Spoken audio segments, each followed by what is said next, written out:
All of the views and opinions expressed here are those of the individual speaking and may not be representative of KONIG American. At times, language may be considered vulgar. Listener discretion is suggested. You are now listening to the KONIG Behind the Wheel podcast. Welcome to Wheel Wednesday. We're back from SEMA, and we wanted to get you a podcast and get things rolling. I will be honest with you, it's a little ghetto at this point. Just a touch ghetto. Nick, he obviously is not here. And I'm Nick too. Yeah, right? no. I'm Nick replaced. Right. So in case you haven't figured it out, I'm Scott from KONIG. And I'm Lewis from KONIG. And so it's a little ghetto right now. Nick was with us all week at SEMA. We just got back. And he went on to L.A. to go shoot some other things and took most of our gear. So, you know, we're a little limited as far as gear, but it's cool. We still wanted to crank one of these Wheel Wednesdays out for you. So that's kind of what we're going to do. So, look, you know, we came back from SEMA just a couple days ago, and we're back. It is much colder here in New York. When we got off the plane, it was like 29 degrees. So that was awful. And I don't know. Now we're kind of moving forward, right? Like, so SEMA happened, and now what? Life after SEMA. Right? Life after SEMA. So the good news is we don't have to think about SEMA for about a few months, and then we'll be kind of right back on it because, unfortunately... Yeah, that's how it works. Usually that's, you know, life in between SEMAs. That's how it works. A few months later, we're back at it again. Yeah, so... in a few months, roughly in March, we'll start to go into the discussion of, you know, what kind of booth space that we'll want to buy as far as the size goes. And from that point on, we'll have to try to, you know, start purchasing a space for 2020. Yeah. So that's that. So SEMA's gone. Let's see. I think we had a good response on the wheels and the new wheels. So if you haven't checked it out by now, head over to konig2020.com. And you can quickly click on new product, and there it will kind of segue you over to our new product pages. Also, give us some comments below. Let us know what you think of the wheels as well. I mean, Scott did a great job with them. The team did a great job with them. I personally love them. One of my favorites is the new Hypergram. To me, I think it's going to make noise. Yeah, man. I mean, for me, you know. I think, you know, what's interesting is I think that the new Hypergram is kind of a love-it-hate-it thing. I think that you have a lot of people that it's, you know, it's going to be something awesome for, you know, and I think you're going to have a lot of people that's just going to be like, well, I don't get it. So, you know, real quick on why we did that finish, we did the Hypergram with the machine lip because it would have been real easy just to paint the whole wheel black, right? Yeah. And we get the request a lot. You know, people say, can we just, you know, can I have the Hypergram in black? But when you think about the whole line itself, I mean, we have a decagram that's in black. The new hexaform is going to be available in matte black. So we have black options, and you know, with the Hypergram, we also have a lot of people that are going from the track to the street and kind of rolling on the street a lot. Yes, sir. So you know, that kind of gives a look with a machine lip. We didn't have a lot of machine lip before SEMA. Now we have the Hypergram with machine lip. We have the countergram that will have one has a machine lip with a glow, you know, kind of a mirror machine lip, and the other one's a matte machine lip. So we've kind of added some versatility as far as finishes go to the line.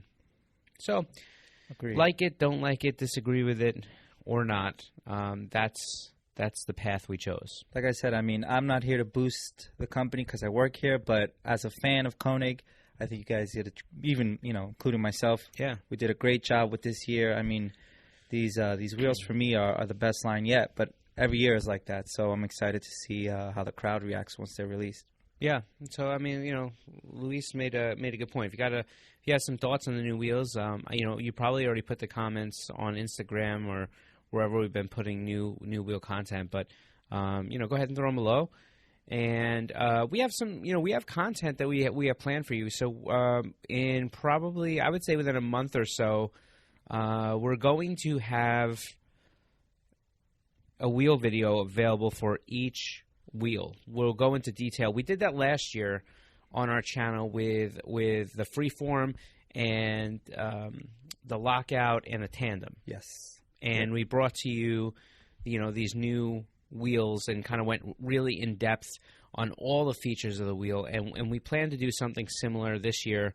I'm not sure if it's going to be as formal or not, but we're going to bring you some content so you can really see the wheels up close, and hopefully it will help you make a decision whether these wheels are right for you. Also, let us know if you want to know some details on the wheels. I know Scott is always ready to give some answers. So if you have any questions or anything that you want to know specifically on the new wheels, comment below as well. Let us know, and we'll do our best to answer them for sure, even in the videos. Yeah. So SEMA went well. Oh, yeah. So that's what I wanted to ask. So give us some details, man. I wasn't there this year, unfortunately, but I got to kind of text and talk to you guys. But anything cool happened while you were there? Any recap you can give us? I don't know. We had some cool stuff. I mean, let's see. Trevor from Motion Auto TV was in our booth at the Supra. We had a Rev Match TV, also his YouTube channel. They're a little smaller, but they brought their A90 Supra, and we had Trevor's Mark IV Supra, kind of side by side, both with the hypergrams and the new finish on it. You probably saw a lot of that on Instagram. So if you didn't see that, head over to our Instagram, take a look. You can kind of see what I'm talking about. The word is the booth was crowded. That's what I keep hearing. There was a few comments like I wanted to talk to some people, but it was so busy in there that we didn't get time to get to them. SEMA generally gets busy, which was cool, and we brought some people in to do some signings. Like I know, Tavares was there for a while, just hanging out, and Chris from BS for Build, he came through and stayed for almost 3 hours, just signing and talking to people and hanging out and doing some cool stuff. So he was there, so that that kind of filled up the booth. We had a lot of guests stopping by all week that were doing podcasts with us, and we're going to be doing our best to edit them and get them done for you. And we have some car walkarounds that we did at SEMA. So we have some stuff that's going on, and hopefully we'll be able to produce, pump out some content for you guys in the weeks following. So that was cool. We released some new wheels. Obviously we have the Avanti racing line and the Mamba off-road line, which is some of our other wheel lines. So we introduced 2 new wheels in the Avanti racing line, and we also released 1 new wheel in our Mamba off-road line. So that was interesting, and we had a Tesla Model 3 for Avanti racing. That's right. And we had a Gladiator with a retro front end conversion kit. That was Deutsch Off-Road and Deutsch Off-Road and Infinite, right? Infinite Design. Infinite Auto Designs. Yep. Cool. So they came through and brought some vehicles, and they were in our booth. And we did the damn thing, right? I loved it. Like I said, one of my favorite years so far. The way everything was put together. And one of the things I love the most is simplicity is always best. I always say that to you. And even though it wasn't as immaculate as some of the other booths, when it comes to the vehicles, KONIG always delivers, and that's why I'm a fan of my own company. Yeah, that I work for. It was tight, man. It was we jammed 4 cars into the booth. We ditched the reception counter. Who needs that stuff, right? All about the bills, baby. Right. So we did that stuff. Let's see. We went to Las Vegas, and this guy went to Barcelona for the weekend. Yeah, sure. Yep. I was over there doing some braking stuff, but that's nothing, That's just some cool stuff I got to do over there. I got to enjoy it. But at the same time, I was following up with my team and trying to keep in contact. But, yeah, that's where I was at. For the weekend. He went to Barcelona for the weekend. Yeah. Yeah. Anyhow, so what was the temp like in Barcelona? It's the same as here. It's exactly the same. Starting colder? Yeah, it's almost identical to here, Yeah. And I was telling one of the cool things about Barcelona, it's pretty much like New York. Yeah. Only everyone speaks Spanish. So it's, right. So how about Vegas? What Well, Heat? I mean, not as many people speak Spanish. They're there though. They're there. Get yourself a good taco up in there. Yeah, I mean, there's no doubt. Vegas was warmer than here. Yeah. So I don't know. I mean, I don't know. Yeah, I really don't know what to say it. Go to Vegas enough and come back and. So here's another thing. Since we're talking SEMA, yeah. As a car enthusiast yourself, yes. Is there any other car besides ours that you want to say that you were admired from afar? Wait, as do you far mean as like any cars that I builds. admire? Yep. Oh, there's a ton of builds. I mean, that's the hardest part. I don't think I could really pick stuff out. There was a lot of cool cars there. There always is a lot of cool cars. But even walking through, there was interesting was this year, and I don't know if it's just that maybe I was really more in tuned with it this year. There was a lot of really nice retro builds. From 510s. I saw old Corolla. Some really, really, really fantastic retro builds. So that was nice to see, just because I think it's just refreshing because some really you don't get to see them as much anymore in quality. Yes. Yeah. Right? Yeah. There's always going to be, just the exotic car par where there's just a ton of exotic cars. But, with that said, it would be hard for me to be able to pick that one car or that one build. I'm biased, but I mean, if you seeing the B is for build V8 twin turbo Lambo in person was insanity. Even better than his videos. So. Yeah, and I'm not saying that because I'm like a super fanboy. I mean, I am. I mean, I love what Chris does, right? We get along super well, and I appreciate everything he has done to support us. But they really did a good job with that build. And when you see it in person, it's a nice car, and it's different, and it's unique, and it's built. It's not a stock car that they modded, right? This is a build, and they did a great job with it, and they ran it right down to the last moment as B is for build style. So that car was cool in person. I think Tavares's Lambo came out really nice. The I problem kept is, hearing things about that one too. yeah, man. I mean, there's a lot of great cars. I mean, SEMA is not short of a lot of great cars, but at the end of the day, I think there's also a lot of great products. Yes. Because people lose sight. SEMA's not a car show; it's a trade show. Right. Yep. So, for sure. So we saw some cool things. I don't know. I mean, there's a lot of interesting things. I'm trying to think of what would be like some of the highlights of the show, but I don't know. You know what I mean? I don't know if there was a single takeaway. I think everybody was out there doing their thing. I think you had the Hoonigan guys doing their thing, and you had Ford. They put on a nice drifting presentation in the front, and I don't know. It was not short of celebs. Like always. Yep. Yeah. It's always something new and something fresh, and that's one of the cool things about. This is what I would say about what's going on now, and especially how it's going to move forward. The car world is maturing, and everything is looking much better. So I was impressed, but just the photos that I got to see from you guys. So. For everything that's coming out, even from us in general, just because I get to see behind the scenes as far as KONIG, it's just impressive, and I'm ready for it, and I hope everybody else is too. Yeah, there's always going to be builds that you see and you just shake your head like, why, right? So there was those, but oh no. But for the most part, everything was pretty good, and so we're done. So we're done with SEMA. So what happens is we come back from SEMA. This is the next month and a half are our grind city, right? Yeah. We come back from SEMA. The freight will be back soon. We got to get the wheel samples that we shipped out to SEMA offloaded, out to photography, get them shot. In some cases, we'll have to shoot them ourselves if the photographer's too busy. Get them uploaded to the website for you. We have to start, we're going to start weighing some of the samples that we have. But also, we're in that grind time. We have to finish.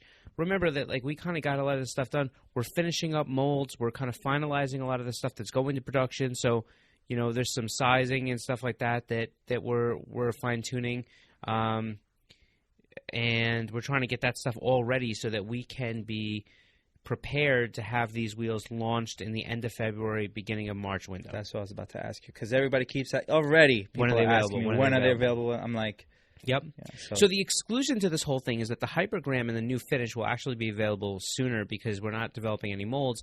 We're actually it's just a new finish. So the Hypergram, I would say you should start to see that new finish available in some part numbers around the mid-January window. You heard it here first, guys. You heard it here first. Let's see. Yeah, in the January, early Feb window. So that will be available, and then the rest of the wheels will start to see part numbers show up at the end of February, in March time. Wait, I might be, but are they for the hypergram? The parts are numbers. I mean, the sizes that we're making are available, or not yet? Yeah. So people have asked that a few times. Are the hypergrams in the new finish available in all the same finishes and sizes? I mean, all the same sizes of the hypergram. Mm-hmm. So the answer is technically yes. However, we're going to be putting up on our website the actual part numbers, so you'll see. We're not going to build every single part number, so stay tuned for that if that's what you're interested in. Sweet. And the other thing we're trying to rush to do is we're trying to rush to get data on the website. A lot of people have said, exactly what you're building in, different things. So as those pages go live, we'll transition that. So we have that going on, catalogs and all that stuff. Will get loaded to the website over the next month and a half. And, we're starting to try to get some wheels on, get some photos done. So people, when they say, oh, is it on the car, we'll hopefully have that. We're also trying to kind of lock down everything that we're working with, all the partners and peoples and teams and motorsport teams. And we've already been doing that, but who we're going to be working with for 2020. Mm. So, it's kind of a lot of stuff going on in a very short period of time, and then you have 2 holidays smashed in between. So yeah, we got no shortage of things to do. But remember that a lot of the questions that you ask and a lot of the details you're looking for, and things like, do you have pictures? Do you have weights? Do you have information? Stuff like that. The answer is yes. We are working as hard as we can to get it up. There's a lot of things going on, including still being able to respond to you guys on social media and different things. So we're trying. And in addition to that, I know Nick, I just spoke to him a few hours ago, and even though he's in LA, probably sitting poolside while we're here freezing our Rastafarian nenes off. Thanks, bro. Right. He's editing. So we're hopeful, to in next week and the week after and the week after that, like until we get through to the first, really be dropping something, every week. Yeah. That you guys can go check out on our YouTube channel if you're listening on iTunes. Make sure you head over there, check it out. And like as always, we appreciate you guys giving us a thumbs up and a like and subscribe and all that good stuff. Please. I don't know. You think of anything else that we should broach? I just wanted to get in here real quick and. We got a lot going on. We're good. I mean, we're going to reveal some new stuff coming soon. So I already seen what's happening. So I'm excited as much as they are, hopefully. And yeah, I think you're good to go, man. All right. So I think we're gonna bail out here, get back to work, so we can try to get you some information. Like I said, if you can give us a thumbs up, a like, all that good stuff. And if you're on YouTube and you're at this point, do me a favor, hop over to iTunes, subscribe to our podcast there. If in case you're in the car, maybe throw us a little, 5-star review. Ooh, I asked for it. Maybe, But aside from that, stay tuned. We got a lot of things that we should hopefully be dropping. It's going to take a little bit of time to get everything caught up and edited out, but we're going to do it for you. So that's it. Until next time, until next Wednesday, we'll catch you later. Happy holidays. Peace.